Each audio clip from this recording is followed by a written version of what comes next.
Covid ಹಿನ್ನೆಲೆಯಲ್ಲಿ Wenlock ಆಸ್ಪತ್ರೆಯಲ್ಲಿ ವೆಂಟಿಲೇಟರ್ಗಳ ಕೊರತೆ ಇದ್ದು ಜಿಲ್ಲೆಯ ವಿವಿಧ ಉದ್ಯಮಗಳು ವೆನ್ಲಾಕ್ ಆಸ್ಪತ್ರೆಗೆ ನೀಡಿದಂತಹ ವೆಂಟಿಲೇಟರ್ಗಳ ಹಸ್ತಾಂತರ ಕಾರ್ಯಕ್ರಮ ಜಿಲ್ಲಾಧಿಕಾರಿ ಕಚೇರಿಯಲ್ಲಿ ನಡೆಯಿತು.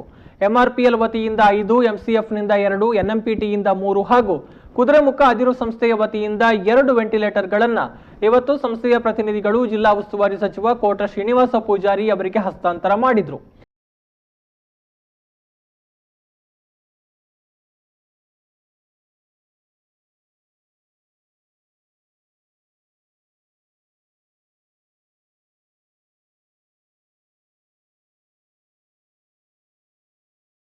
ಈ ಸಂದರ್ಭದಲ್ಲಿ ಮಾತನಾಡಿದ ಸಂಸದ ನಳಿನ್ ಕುಮಾರ್ ಕಟೀಲು ಅವರು ವೆನ್ಲಾಕ್ ಆಸ್ಪತ್ರೆಗೆ ಸುಮಾರು 60 ವೆಂಟಿಲೇಟರ್ಗಳ ಅಗತ್ಯವಿದೆ.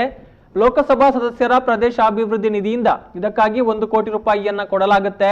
ಜಿಲ್ಲಾ ಉಸ್ತುವಾರಿ ಸಚಿವರು ತಮ್ಮ ಶಾಸಕರ ನಿಧಿಯಿಂದ 2 ವೆಂಟಿಲೇಟರ್ ಹಾಗೂ ಮಂಗಳೂರು ದಕ್ಷಿಣ ಮತ್ತು ಉತ್ತರ ಕ್ಷೇತ್ರದ ಶಾಸಕರು ತಮ್ಮ ಅನುದಾನದಿಂದ ತಲಾ 2 ವೆಂಟಿಲೇಟರ್ಗಳನ್ನು ಕೊಡೋದಾಗಿ ಹೇಳಿದ್ದಾರೆ. ಈ ಮೂಲಕ ಒಟ್ಟಾರೆ 30 ವೆಂಟಿಲೇಟರ್ಗಳು ವೆನ್ಲಾಕ್ ಆಸ್ಪತ್ರೆಗೆ ದೊರಕಿದಂತಾಗಿದೆ ಅಂತ ಹೇಳಿದರು. ಸುಮಾರು 60 ವೆಂಟಿಲೇಟರ್ಗಳು ಬೇಕು ಅಂತಿದೆ. ಈಗದ ಪ್ರಕಾರ ಸುಮಾರು 15-20 ವೆಂಟಿಲೇಟರ್ಗಳು ಪೂರ್ತಿ 10, 11, 12, 22 ಆಯಿತು, 26, ಸುಮಾರು 30 ವೆಂಟಿಲೇಟರ್ಗಳು ಈಗ ಬಂದಿರೋ ಪ್ರಕಾರ ನಮಗೆ ವೆಂಟಿಲೇಟರ್ಗಳು ಬಂದಿದ್ದಾವೆ. ಇವತ್ತು ನಮ್ಮ ಜಿಲ್ಲೆಯಲ್ಲಿ ಈ ಸಮಸ್ಯೆಗಳು ಅಪರ ಜಿಲ್ಲಾಧಿಕಾರಿಗಳು ಹೇಳಿದಾಗೆ ನಾವು ಸವಾಲಿನ ಮಧ್ಯೆ ಇದ್ದೇವೆ. ಆದರೆ ನಮ್ಮಲ್ಲಿರ್ತಕ್ಕಂಥ ಆಸ್ಪತ್ರೆಗಳನ್ನು ಸರ್ಕಾರಿ ಆಸ್ಪತ್ರೆಗಳನ್ನು ವ್ಯವಸ್ಥಿತವಾಗಿ ಸಜ್ಜುಗೊಳಿಸತಕ್ಕಂಥ ಆಗಬೇಕು. ಈ ಸಂದರ್ಭದಲ್ಲಿ ಶಾಸಕ ವೇದವ್ಯಾಸ್ ಕಾಮತ್, ಜಿಲ್ಲಾಧಿಕಾರಿ ಸಿಂಧು ಬಿ ರೂಪೇಶ್, ಅಪರ ಜಿಲ್ಲಾಧಿಕಾರಿ ರೂಪಾ ಎಂಜೆ ಮತ್ತಿತರರು ಜೊತೆಗಿದ್ದರು.